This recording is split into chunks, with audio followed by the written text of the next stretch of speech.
Sabe aquela sensação gostosa de nostalgia? Aquele filme que marcou sua infância?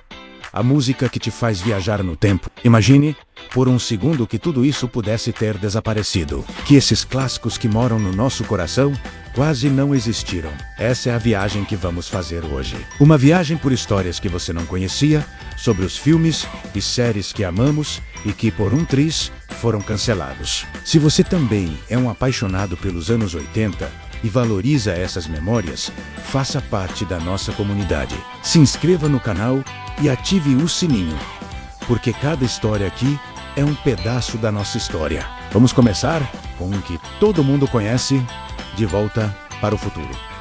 Parece impossível, né? Mas a verdade é que o roteiro foi rejeitado mais de 40 vezes. Os estúdios simplesmente não entendiam a ideia. Diziam que era muito bonitinho para ser uma ficção científica adulta e muito complexo para o público jovem. Ninguém queria apostar num filme sobre viagem no tempo que envolvia a mãe do protagonista se apaixonando por ele. Achavam arriscado demais. Robert Zemeckis e Bob Gale, os criadores, ouviram não atrás de não. Foi só depois do sucesso de Zemeckis, com outro filme, que um estúdio, a Universal, finalmente deu uma chance. E mesmo durante as filmagens, os problemas continuaram. O ator original do Marty McFly, Eric Stoltz, foi demitido depois de 5 semanas de gravação. Tiveram que regravar tudo com o Michael J. Fox. Pense em todo o dinheiro e tempo perdidos. Qualquer outro projeto teria sido engavetado, mas a equipe acreditou. E o resultado? Um dos maiores clássicos da história do cinema. Uma lição de que, às vezes, as melhores ideias são aquelas que ninguém entende de primeira. Agora, vamos para a televisão. Star Trek, a nova geração, hoje é um ícone cultural. Mas nos anos 80, a ideia de reviver Jornada nas Estrelas parecia loucura. A série original tinha sido cancelada anos antes e era vista como um sucesso de nicho. Os fãs eram apaixonados, mas os executivos duvidavam que houvesse público para mais. O criador, Gene Roddenberry, enfrentou uma batalha para conseguir produzir a série. Ele queria uma visão otimista do futuro, cheia de exploração e diplomacia, numa época em que a TV estava cheia de ação e conflito. Durante a primeira temporada, a produção foi um caos. Roteiristas entravam e saíam, o orçamento era apertado e a crítica não foi muito gentil no começo. Muitos previram um cancelamento rápido. Diziam que a série era muito cerebral, muito falada, mas algo incrível aconteceu. Os fãs da série original abraçaram a nova tripulação. A audiência cresceu lentamente, mas de forma constante. A série encontrou seu ritmo, os personagens se desenvolveram e as histórias se tornaram lendárias. A nova geração não só sobreviveu, como se tornou um sucesso estrondoso, durando 7 temporadas e gerando vários filmes e novas séries. Ela provou que existe sim um público para ficção científica inteligente e cheia de esperança. E que tal um filme que definiu o gênero de fantasia sombria? Blade Runner, o caçador de androides. Hoje, é estudado em faculdades de cinema, mas na época do lançamento foi um fracasso de bilheteria e um pesadelo de produção. O diretor Ridley Scott entrou em conflito direto com os produtores e com o próprio ator principal. Harrison Ford, ninguém se entendia no set. O estúdio estava apavorado com o tom sombrio e filosófico do filme. Eles achavam que o público não ia gostar de um final ambíguo e de um herói tão melancólico. Por isso, eles forçaram mudanças drásticas. Incluíram uma narração explicativa, que o próprio Harrison Ford gravou a contragosto. E mudaram o final para um final feliz clichê, usando cenas que sobraram do filme O Iluminado. O resultado foi um filme confuso que não agradou nem a crítica, nem o público. Parecia o fim da linha para Blade Runner. Mas o tempo é um juiz curioso. Com o passar dos anos, o filme começou a ganhar status de cult. As pessoas começaram a descobrir a genialidade por trás daquela atmosfera chuvosa e daquelas questões sobre o que nos torna humanos. Anos depois, Ridley Scott conseguiu lançar sua versão do diretor, sem a narração e com o final original.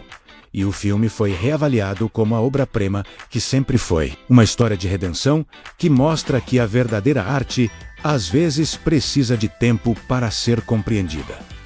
Vamos falar de comédia agora. Curtindo a vida, adoidado, um hino à juventude e à rebeldia. Mas você sabia que o roteiro foi escrito em menos de uma semana, o diretor John Hughes estava sob pressão do estúdio para entregar um novo sucesso rapidamente. Ele teve a ideia, se trancou e escreveu sem parar. Mas a ideia de um filme sobre um adolescente que mata a aula parecia simples demais, talvez até irresponsável para alguns. A maior briga foi sobre o tom do filme. O estúdio queria mais piadas, mais ação, enquanto Hughes queria focar no lado emocional, na amizade entre Ferris Cameron e Sloane. Ele queria que o filme fosse uma carta de amor à juventude, um lembrete para aproveitarmos o momento. A cena do desfile, por exemplo, foi um risco enorme. Parar o centro de Chicago para uma sequência musical elaborada era um pesadelo logístico e financeiro. Qualquer problema poderia ter paralisado a produção, mas John Hughes insistiu. Ele sabia que aquela cena seria o coração do filme. E ele estava certo. Curtindo a Vida Adoidado se tornou muito mais do que uma comédia adolescente. Virou um manifesto. Uma prova de que, às vezes, as ideias mais simples, quando executadas com coração, se tornam inesquecíveis. E para fechar nossa lista, um filme de ação que quase não aconteceu por um motivo inacreditável. O roteiro era considerado violento demais, até para os padrões dos anos 80. Robocop, o policial do futuro. Quando o diretor Paul Verhoeven leu o roteiro pela primeira vez, ele jogou no lixo, achou absurdo e superficial. Foi sua esposa que pegou o roteiro da lixeira, leu e o convenceu a dar uma segunda chance, mostrando a ele a sátira social e a crítica inteligente que estavam escondidas sob a violência. Mesmo com o diretor a bordo, a produção foi uma guerra. O traje do Robocop era uma tortura para o ator Peter Weller. Era pesado, quente e ele mal conseguia se mover. As filmagens atrasaram. O orçamento estourou e o estúdio começou a entrar em pânico. Eles pressionaram Verhoeven para cortar as cenas mais gráficas, temendo uma classificação indicativa muito restritiva que afastaria o público. Mas o diretor se manteve firme. Ele argumentou que a violência exagerada era parte da sátira, uma forma de chocar o público e fazê-lo pensar sobre a cultura da mídia e a privatização da segurança. Contra todas as expectativas, ele venceu a briga. Robocop foi lançado e se tornou um sucesso surpreendente, aclamado pela crítica por sua inteligência e humor ácido. Um clássico que quase foi censurado por sua própria ousadia. Essas histórias nos mostram uma coisa. Por trás de cada clássico que amamos, existe uma batalha. Uma luta de artistas contra executivos. Divisões ousadas contra o medo do fracasso. De Volta para o Futuro, Star Trek, Blade Runner, Curtindo a Vida Adoidado, Robocop. Eles não são apenas filmes e séries, são símbolos de perseverança. São a prova de que a paixão e a crença em uma boa história podem superar qualquer obstáculo. Eles nos lembram que as memórias que guardamos com tanto carinho quase nos foram tiradas. E é por isso que é tão importante celebrar e relembrar essas obras. Elas são parte de quem somos. Se você sentiu essa nostalgia, se arrepiou lembrando dessas cenas, e se emocionou com essas histórias de superação, então, você está no lugar certo.